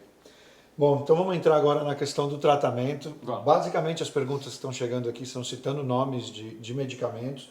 Vamos começar então com, devemos usar cloroquina nos casos leves? Esse é o ponto nevrálgico do momento. O que é que se começou a fazer? Cloroquina e hidroxicloroquina, a maior parte das pessoas que estão nos escutando hoje, elas já são quase doutoras em cloroquina também. Então, eu não preciso voltar na biologia da cloroquina, né? Eu vou estar tentando ensinar para quem já sabe também. Mas, de maneira geral, não são remédios para nós que trabalhamos com clínica médica, medicina interna, para quem é reumatologista, para quem é infectologista. Não são remédios novos. A gente não descobriu a cloroquina nem a hidroxicloroquina 3 semanas atrás. A gente já conhece essas drogas há muito tempo. A gente já as prescreve há algum tempo e a gente já sabe o seu perfil de segurança ou insegurança há bastante tempo. Okay. O que é que se começou a fazer? Na medida em que o vírus começou a ser o flagelo que ele se apresenta, houve uma sensação desesperada de busca rápida por alguma coisa que pudesse conter a doença. Okay. De maneira geral, poucas doenças virais têm um tratamento específico. Nas últimas décadas, muita coisa avançou. O vírus do HIV, que é uma doença viral, ele não tem cura, mas ele tem controle com antivirais. A gripe, o influenza, tem medicação. A medicação ela não cura, mas ela diminui o tempo de doença e a gravidade da doença. Herpes simples, herpes zoster. Então, tem várias doenças virais que, se a gente não consegue a cura com remédio, a gente consegue fazer uma espécie de barreira de proteção, de contenção, diminui a gravidade e o tempo de doença. Então, na vigência do coronavírus, veio de uma maneira desesperada a ideia de que a gente tem que encontrar alguma coisa que também faça esse bloqueio, né, e dê ao organismo das pessoas a chance de se recuperar. Não há nenhuma droga capaz de fazer com o vírus o que a gente faz com a bactéria. Porque quando a gente interna com a pneumonia por bactéria, ou quando eu tenho um diagnóstico de uma pneumonia por bactéria, eu tenho antibióticos que, de maneira geral, e aí eu não vou entrar em farmacologia específica, mas tem potencial de destruir o micróbio. Ele destrói a bactéria e isso reverte todo o processo. O vírus a gente vai fazer uma contenção, vai fazer um bloqueio e vai dar tempo do organismo fazer a sua parte. Okay. Veio lá da China as ideias iniciais de que a cloroquina, e aí eu vou falar cloroquina, mas quando eu estiver falando cloroquina, eu estou falando cloroquina e estou falando também da hidroxicloroquina, que é um derivado menos tóxico da cloroquina. Mas para eu não ficar... Já estou ticando aqui a próxima questão. Para eu não ficar repetindo cloroquina, hidroxicloroquina, na dúvida, veja, se eu puder dar, todo mundo que eu for medicar, eu puder dar hidroxicloroquina e eu não puder dar a ninguém cloroquina, é isso que eu vou fazer. Eu não vou dar a ninguém cloroquina e eu vou dar a todo mundo que tiver indicação hidroxi. Mas eu vou usar o termo cloroquina para não ficar repetindo hidroxicloroquina, que é mais longo. Tá. Então, a cloroquina começou a ser testada lá pela China, e o que é que eles fizeram? Eles começaram a pegar os pacientes graves, que eles não estavam vendo nada mais que pudesse ser feito, e com plausibilidade biológica, ou seja, usando o raciocínio de que a gente sabe como é que a cloroquina atua, teria algum sentido que a cloroquina também pudesse ajudar nessa infecção. E se eu estou diante de alguém muito grave, que eu não consigo mais vislumbrar nada que eu possa dar, deixa eu tentar dar esse medicamento, porque o potencial de trazer um dano é muito menor a essa altura do que o potencial de trazer algum benefício, dado que eu não tenho mais nada para oferecer. E eles começaram a fazer isso e começaram a ter a percepção de que, de alguma maneira, isso podia estar ajudando. Veio o chinês, o francês, que ficou super famoso, acho que é Didier Raoult, algo muito semelhante, e esse francês trouxe, acho que 40 ou 50 casos, enfim, trouxe uma casuística pequena, em que ele tentava provar que aquelas pessoas se deram muito melhor quando usaram a cloroquina. Aquilo foi a base para os dois presidentes do Brasil e dos Estados Unidos assumirem como verdade absoluta e científica de que a cloroquina era a salvação do século XXI. Ia salvar todas as economias globais e salvar todo mundo do mundo. Aí residiu o primeiro erro. Não dá para presidente de república prescrever remédio, principalmente quando nem médico ele é. Então esse eu acho que foi o primeiro grande equívoco. Foi generalizar uma informação que cientificamente ainda estava muito pobre e transformar isso numa verdade absoluta, criando caos social. Porque criou-se durante alguns dias um caos em farmácia, a procura foi exagerada por um produto que ainda não se sabia direito o que é que ele podia fazer. Mas tudo bem, vamos andando à frente. Alguns outros serviços, e aqui pelos Estados Unidos também, começaram a fazer protocolos de pesquisa tentando provar que a cloroquina tem ou não tem o benefício que se espera que tenha.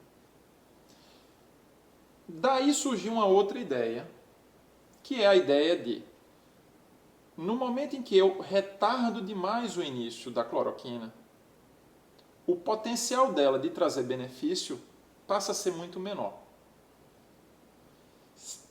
Possivelmente, se eu faço cloroquina mais precocemente, eu tenho mais tempo para ela atingir nível no sangue adequado, ela vai encontrar o meu organismo com a carga viral ainda muito menor, ela vai encontrar o meu organismo muito menos inflamado, muito menos debilitado, e o potencial de me ajudar é maior. Então, isso tem todo racional. Eu venho defendendo isso há, acho que 2 semanas. A essa altura, 2 semanas já é um tempo longo, hein? Estamos numa situação em que qualquer 2, 3 dias começou a ser tempo moderado. 2 semanas é um tempo longo. Então, alguém que me pergunta, olha, Daniel, você tem certeza de que cloroquina é o melhor que você pode oferecer aos seus pacientes? Eu tenho certeza que, cientificamente, eu não tenho nenhum dado que me garanta que a cloroquina vai ajudar. Inclusive, foi publicado ontem à noite, no New England Journal of Medicine, que é uma espécie de bíblia dos clínicos, um artigo com algumas dezenas de pacientes seguidos consecutivamente, mas só pacientes hospitalizados, ou seja, eles eram mais graves, porque eles foram hospitalizados. Não estamos falando de caso leve ainda. E eles não viram vantagem em usar cloroquina para esses pacientes. E aí alguém pode alegar, mas e o francês teve um segundo estudo? Porque está rodando aí na internet um segundo estudo do francês, que aí já não é mais com dezenas de pacientes, foi com 1000 e qualquer coisa. O problema é que, basicamente, o que a gente viu foi o sumário do trabalho, o abstract. A gente não teve acesso ao trabalho na íntegra, a gente não sabe qual é o rigor com que aquilo foi feito e não deu ainda para entender e debater aqueles resultados. Isso faz com que o trabalho do francês deva ser desmerecido? Não. Veja, a gente está numa situação de guerra. Numa situação de guerra, prevalece sentimento e bom senso. A gente também não pode jogar a ciência debaixo do tapete. Mas não dá para a gente seguir o mesmo método científico que a gente segue na rotina do dia a dia. Dentro de uma rotina de normalidade, não há nenhuma chance de que a cloroquina fosse prescrita para coronavírus. Por quê? Porque tem uma série de etapas de provação que a gente não está cumprindo, a gente está pulando todas elas. Está errado isso? Não dá para dizer que está errado. A gente está numa situação especial, isso é situação de guerra. Tá? Então não dá para a gente ficar agora querendo cobrar rigor científico quando as coisas acontecem a cada hora. O rigor científico ele exige tempo, preciosismo, cautela, fazer, refazer, observar, estudar, discutir com seus pares, ouvir crítica, rearrumar o que está sendo feito. Isso demanda tempo. Não dá para a gente chegar ao coronavírus, né, e dizer, vamos brincar de para tudo e fica como tá, pega, congelou e para tudo, que a gente precisa estudar um pouco a droga e depois a gente volta. Se não prestar, a gente não faz, se prestar, a gente faz. Não dá, infelizmente não dá. Então a gente está trocando óleo de avião com avião voando. Isso é muito complexo. Pode ser que a gente esteja dando cloroquina para um monte de gente que não devia dar. É razoável que isso até seja descoberto depois. Mas é um preço, a gente está assumindo e está tendo que ir atrás disso. Então deixa eu voltando agora para a questão da cloroquina nos casos mais leves. Ok. Então, a partir do momento que a gente assume que tem sentido fazer cloroquina, e eu resolvi que os meus pacientes vão ser prescritos, eu não consigo vislumbrar uma razão para eu só dar quando ele interna no hospital. Ok. Eu quero dar para ele antes. Já tem trabalhos no singular, pelo menos um que eu conheça, trabalho nos Estados Unidos, inclusive, tentando avaliar se profissional de saúde que foi exposto ao vírus, como é que eu sei? Eu acabei de entubar um paciente e daqui a algumas horas eu descobri que esse paciente tem o coronavírus, então eu fui exposto, mesmo que eu tenha tomado as precauções. Ok. Já tem trabalho em andamento dando cloroquina aqui nos Estados Unidos para esses profissionais para tentar prevenir que a doença se instale. Isso ainda não está sendo feito aqui. Eu recebo esse tipo de pergunta quase todo dia. A gente ainda não usa cloroquina profilaticamente. Aí já seria a extrapolação da extrapolação. Mas tem sentido, se ela tem potencial para ajudar, eu não tenho nenhum motivo para postergar, oferecer isso ao meu paciente, esperando que ele fique bem complicado e aí eu dou o remédio. Eu tenho que dar no início. A questão é, quando no início? Quem está com dorzinha de garganta, um pouquinho de coriza, e a sensação de que hoje é melhor não sair para correr porque está um pouquinho mais mole, e esse deve receber cloroquina, ao fim e ao cabo, essa decisão vai ter que ser tomada entre paciente e seu médico, mas de maneira geral, esse paciente ele tem um risco muito pequeno de complicação, a não ser que ele seja daqueles grupos de muito risco. Mas vamos levar alguém de 40 anos com um pouquinho de dor de garganta, uma coriza, um pouquinho de moleza. Se eu dou cloroquina, eu estou dando provavelmente uma medicação que tem um potencial enorme de não ter nenhum benefício para ele, porque a doença vai levar aí 2, 3 dias e vai desaparecer. Ok. Então, qual é a minha percepção para o momento? E aí que fique claro, registrado e gravado, que não há embasamento científico, pelo menos até a tarde do sábado, 11 de abril, mas que esse é um momento em que a gente tem que levar em consideração um pouquinho da evidência científica e um muitão de bom senso. Então, a minha percepção para o momento é, se eu estou diante de alguém, independentemente, no primeiro momento, de ser grupo de risco ou não, eu estou diante de alguém que tem manifestações mais sistêmicas da doença, aí eu vou traduzir. O que é que eu estou falando com isso? Alguém que está com febrão, alguém que está sem febrão, mas está com a sensação de muita prostração, muita moleza, muito pouca energia, dor pelo corpo, começa a ter um pouco de tosse. Essa pessoa é um modelo de quem a gente olha e diz, essa pessoa está doente. E se eu estou diante de alguém que está doente, e ela pode estar doente por coronavírus, essa pessoa eu vou oferecer o medicamento. Ok. Então, essa pessoa para mim se enquadra num caso leve, mas que já tem alguma manifestação que justifique eu entender que ela tem doença. Eu não vou ficar esperando 3, 4 dias para ver se a febre continua sem melhorar, para ver se a moleza aumenta, se a tosse piora, se ela fica com falta de ar e começa a precisar correr para dentro do hospital para receber oxigênio. Eu vou dar cloroquina agora. Eu vou dar também cloroquina agora, mas eu já passei do ponto. Por que eu não dei antes? Então, fica claro que o meu posicionamento é dar a medicação, dar precocemente para quem tem sintomas que façam aquela pessoa realmente ter uma percepção de que está doente.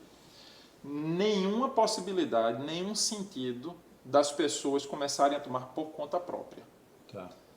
É preciso que tenha um profissional médico dando assistência presencial, à distância, enfim, mas alguém tem que estar acompanhando. Alguém tem que ter dado o start, alguém tem que ter entendido o que é a hora de fazer tenha exposto ao paciente o que esperar da medicação e quais os seus riscos. E aí a gente pode entrar nesse tópico agora, que é a questão dos efeitos colaterais da medicação. Ok. Pacientes portadores de lúpus, artrite reumatoide, pacientes que sofreram com a chikungunya há alguns anos no Brasil, por conta principalmente de manifestações articulares, embora a cloroquina até ajude em algumas outras não articulares, mas vamos falar de articulares. Essas pessoas frequentemente usam a medicação por anos. E elas usam praticamente na mesma dose que está sendo hoje oferecida a quem tem coronavírus. Tá. Para o coronavírus, o protocolo mais usado da hidroxicloroquina, eu vou ser bem específico agora, são 400 miligramas, que é um comprimido na manhã e à noite, nas primeiras 24 horas, e depois um comprimido por dia, por 5 a 10 dias. Decisão tomada pelo médico, compartilhada com o paciente. A maioria dos pacientes portadores de lúpus, artrite reumatoide, doenças reumáticas de maneira geral, que recebem a prescrição, eles quase todos vão fazer 400 miligramas por dia. Variações ocorrem por conta do peso. Pessoas mais pesadas vão ter uma dose maior, mais leves uma dose menor, mas de maneira geral, para a gente fazer uma dose redonda, é mais ou menos a mesma dose que hoje é oferecida para quem tem coronavírus. Os pacientes que têm lúpus, eles não ficam recebendo monitorização de eletrocardiograma todos os dias, nem muito menos a cada 2 dias, no remédio que eles estão tomando há 5 anos, há 8 anos, há 10 anos. Então, existe o risco de toxicidade para o coração? Existe. Alongamento de um determinado intervalo visto no eletrocardiograma, que se chegar num determinado nível de alongamento, vai predispor a algumas arritmias, inclusive arritmias fatais. A questão é, estatisticamente o risco é muito pequeno, mas existe. Então isso aqui é importante ficar claro. Quando essa medicação é associada com a azitromicina, que é um antibiótico, que também causa uma determinada alteração no eletrocardiograma, elas agem sinergicamente para atrapalhar o eletrocardiograma, para a gente usar uma linguagem mais simples.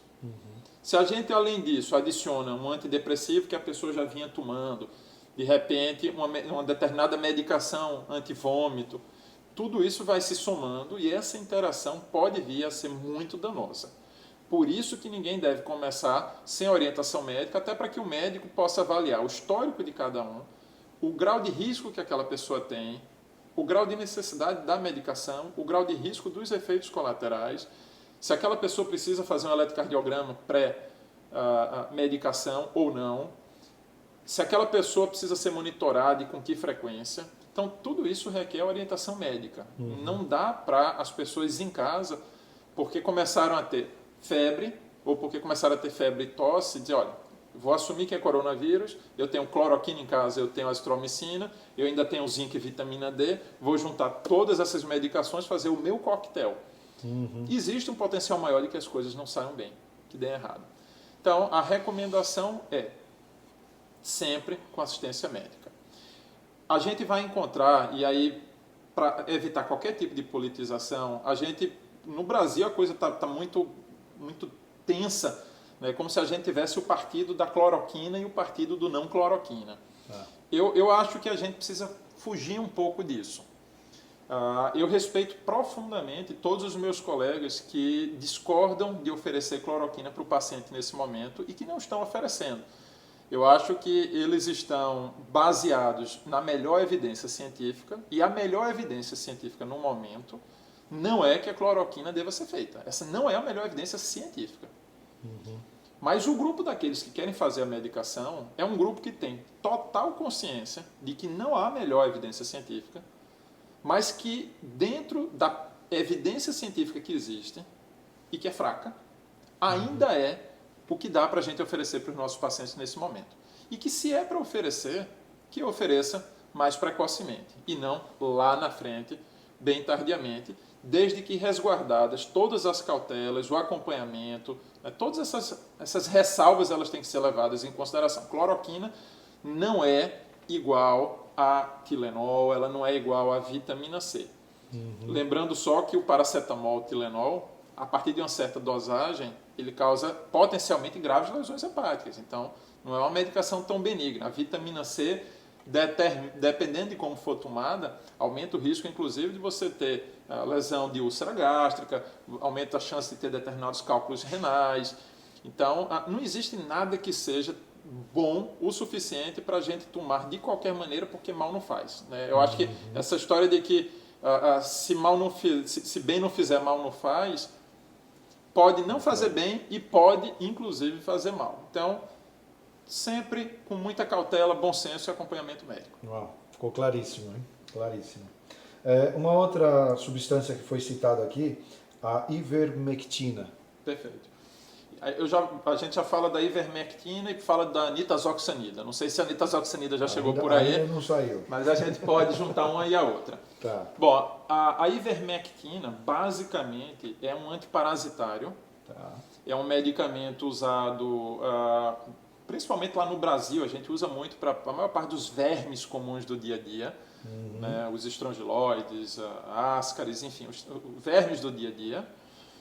E já se viu que em laboratório, numa plaquinha de laboratório, foi feito um estudo preliminar, salvo engano, australiano, e a ivermectina, numa plaquinha de laboratório, ela parece atrapalhar a replicação do vírus. Por conta disso, já houve a extrapolação de que, se ela numa plaquinha de laboratório segura a replicação do vírus, eu vou tomar ivermectina. Porque isso vai resolver também a minha questão com o coronavírus. Eu queria só fazer um parênteses. Veja, de cada 10 mil potenciais medicações para resolver um determinado problema, de 10 mil medicações no final, a funila e só uma recebe aprovação aqui nos Estados Unidos do FDA, do órgão regulador. Então, estatisticamente, a chance da ivermectina não funcionar, nesse momento, com a evidência científica que a gente tem, é muito maior do que funcionar. E aí alguém vai perguntar, então não tomo de jeito nenhum, não estou dizendo isso. Em situação normal, cientificamente regular, digamos assim, né, numa situação que não seja de crise como a gente está vendo atualmente, eu não prescreveria, sob hipótese nenhuma, ivermectina para tratar coronavírus. Mas alguém que se sinta compelido a prescrever ou a tomar, se a gente assume que, principalmente no Brasil, é uma conduta muito mais difundida e não é científica, que a cada 6 meses ou a 1 ano a pessoa tome remédio para destruir vermes, isso não é uma conduta científica, mas é quase arraigada dentro da nossa população. Quase toda classe média alta, uma vez por ano ou 2 vezes ao ano, termina tomando ivermectina na expectativa de destruir os vermes. O potencial de efeitos adversos é bem pequenininho. Então, se alguém disser, olha, eu vou tomar cloroquina junto com ivermectina, um comprimido para cada 30 quilos, eu não posso dizer que alguém está prescrevendo uma obscenidade ou uma loucura. Eu posso dizer que não há evidência científica. Tá. Mas como o risco de efeito adverso é pequeno e existe uma remota possibilidade de que ajude de alguma maneira, e a gente está praticando medicina de guerra, tem algum sentido tomar também. Tá? Mas, repito, não há evidência científica corroborando essa ideia até às 11 horas da manhã do dia 11 de abril de 2020. Se alguém vai publicar alguma coisa mais tarde, ou amanhã, ou na segunda, e isso que eu estou falando vai perder totalmente a validade, a gente descobre a seguir. Mas eu estou falando baseado com o que a gente tem até hoje pela manhã. Nitazoxanida. Comercialmente no Brasil, é uma medicação cujo nome mais famoso, inclusive, é o nome de uma moça. A nitazoxanida também é um medicamento com ação contra muitos vermes, mas ela tem uma particularidade interessante. Ela também tem utilidade contra o rotavírus. Isso já foi estabelecido. É de bula, né? Já foi estudado. Então, também há relatos, tudo ainda muito experimental, de que a nitazoxanida possa, de alguma forma, contribuir. Isso faz com que, cientificamente, a gente possa prescrever achando com certeza que está fazendo melhor para o nosso paciente? Não. Não.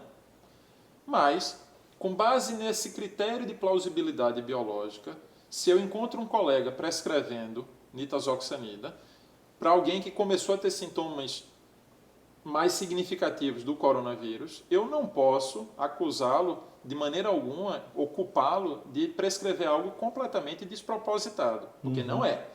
Existe plausibilidade biológica, existe lógica na prescrição. Tem validação científica? Não. Mas esse é um momento em que a gente não está conseguindo seguir rigorosamente a validação científica. O FDA, que talvez seja um dos órgãos mais criteriosos e mais difíceis de aprovar qualquer coisa no mundo, eles estão com a flexibilidade atualmente nunca antes vista na história desse planeta. Por quê? Porque eles sabem que a gente está numa situação limite e que não dá para seguir agora o método científico. Então, a gente precisa separar as coisas. Tempos normais, ninguém faz cloroquina, nitazoxanida, zinco, vitamina, não faz nada disso para coronavírus, porque não tem sentido cientificamente falando, não tem comprovação. Mas em tempos de guerra, qualquer coisa que tenha alguma plausibilidade biológica, a gente pesa risco e benefício. É algo muito tóxico? Não, é pouquinho. É isento de risco? Não, tem, mas é pequeno. Tem alguma chance de ajudar? Tem. Aí eu olho para um lado e olho para o outro e digo, não, quando eu peso aqui risco e benefício, parece que a balança pesa mais para o benefício.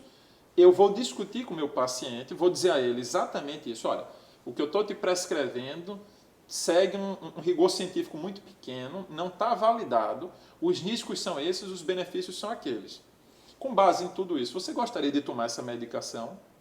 Gostaria? Ok, vamos em frente, vamos tomar a medicação. E vamos acompanhar e ver o que acontece. Tá? A gente está usando a população quase como cobaia de um grande experimento. Uau.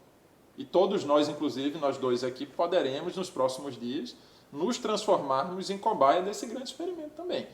Tá? Pode ser que a gente venha precisar tomar essas medicações e a gente precise decidir, junto com quem estiver nos acompanhando nesse momento, se a gente vai tomar cloroquina, não vai, se a gente vai tomar nitazoxanida, se a gente vai tomar ivermectina, zinco, vitamina D, né, chá de boldo, chá de erva, Chá de boldo. o que quer que seja. Porque, e eu queria te perguntar um pouco sobre isso. A gente tem ouvido tudo isso. Os chás, os grupos sanguíneos. Tem alguma verdade nisso? A questão do grupo sanguíneo, por exemplo. O teu grupo sanguíneo vai falar da tua propensão a adquirir ou a ser contaminado pelo vírus ou não?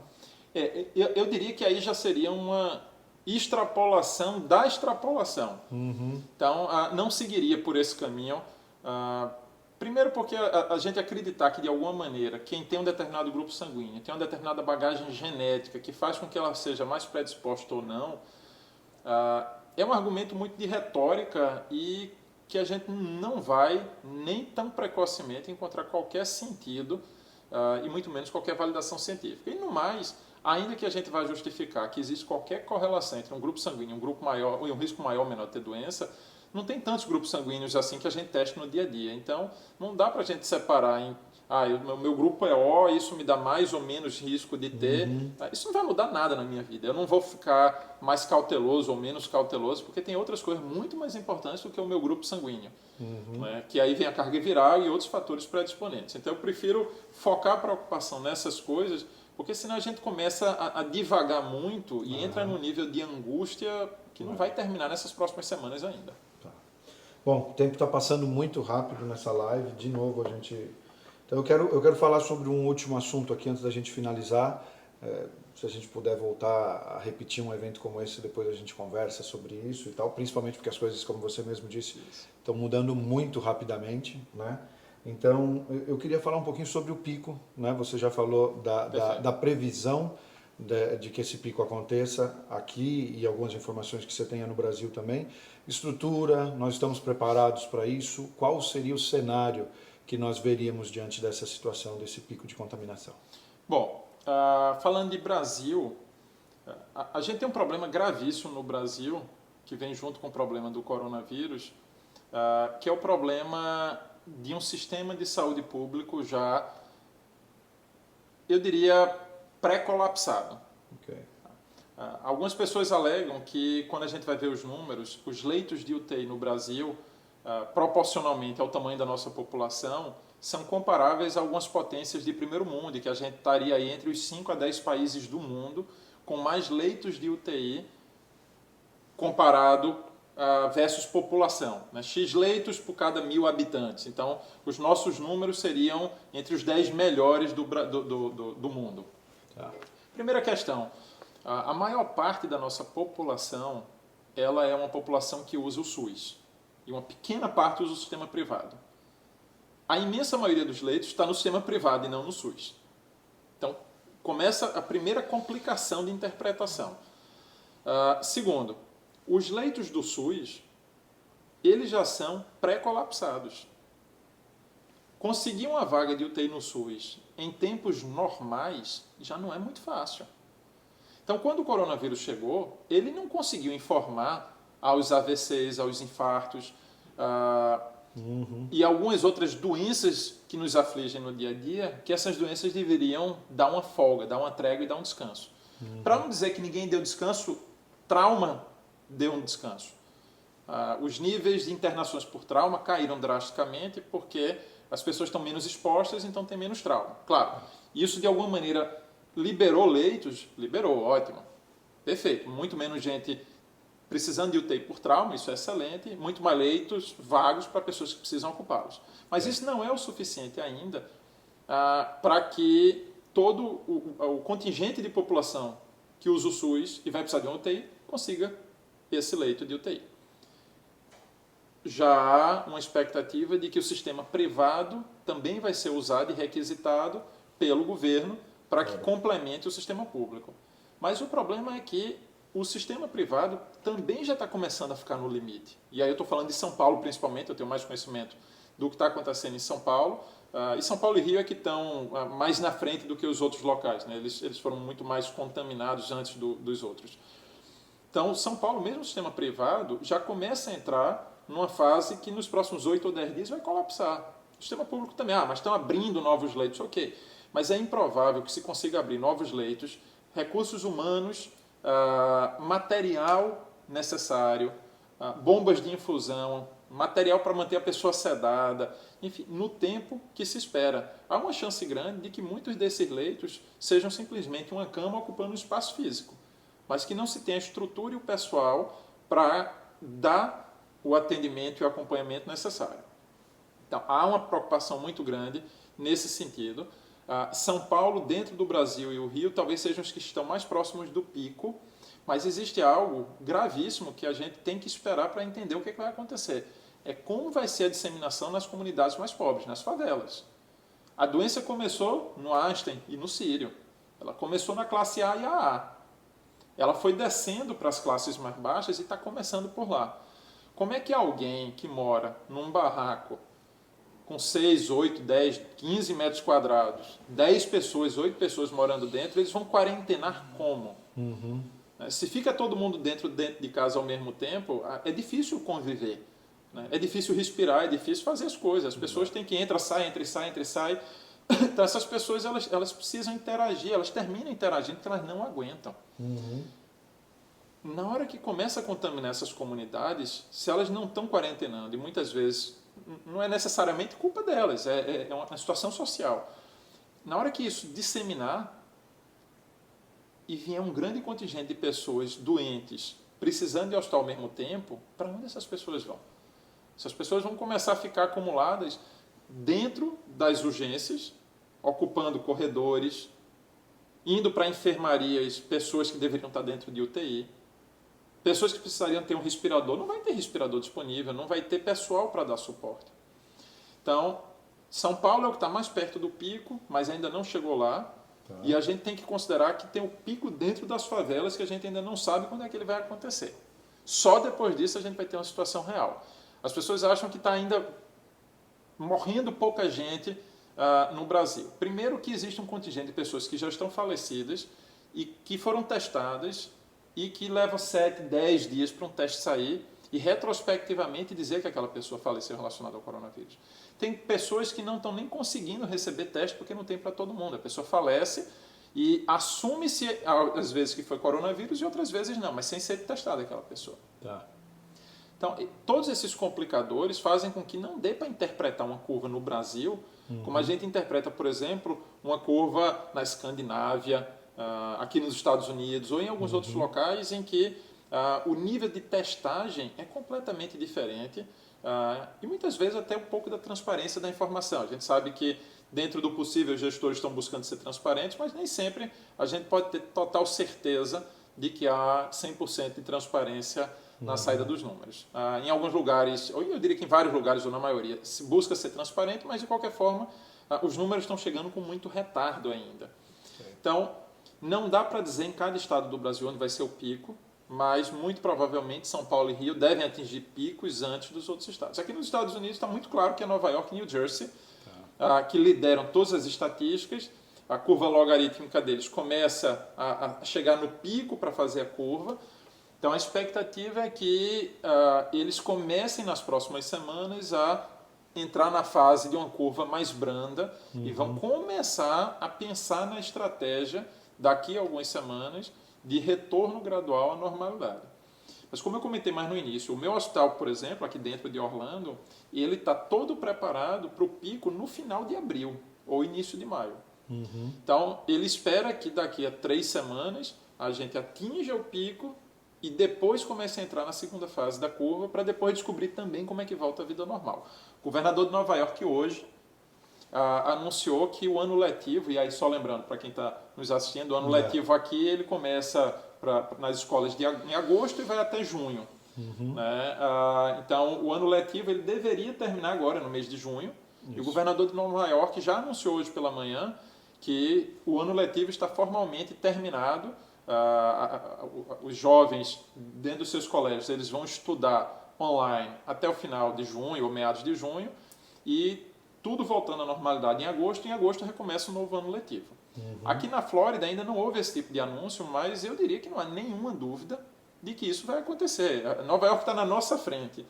Ou seja, ele deve se livrar dessa confusão um pouco antes da gente. E já entenderam que o ano letivo só volta em agosto. A mesma coisa vai acontecer aqui na Flórida. A gente certamente não vai conseguir mais ter as crianças de volta à escola para o ano letivo atual.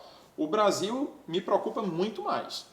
Porque aqui a gente tem uma estrutura em que, em boa parte dos Estados Unidos, as crianças já estão com atividades online. No Brasil, na maior parte dos locais, não há esse tipo de estrutura. Eles começaram oferecendo férias e aí estão achando que vão fazer reposições em julho ou em janeiro, mas sem querer ser o transmissor do pessimismo, eu acho extremamente provável que essas crianças possam voltar com segurança para colégio antes de 2, 3 meses para frente daqui. Então, alguma coisa diferente precisa ser pensada. Não vai dar para eles reporem a aula em julho, se provavelmente em junho, julho, a situação ainda vai estar procurando voltar à normalidade. Até porque você imagina que alguém reabre um colégio no Brasil em junho ou julho, e aí tem 2, 3 casos de coronavírus numa sala, depois 2, 3 casos na outra sala, fecha o colégio todo de novo.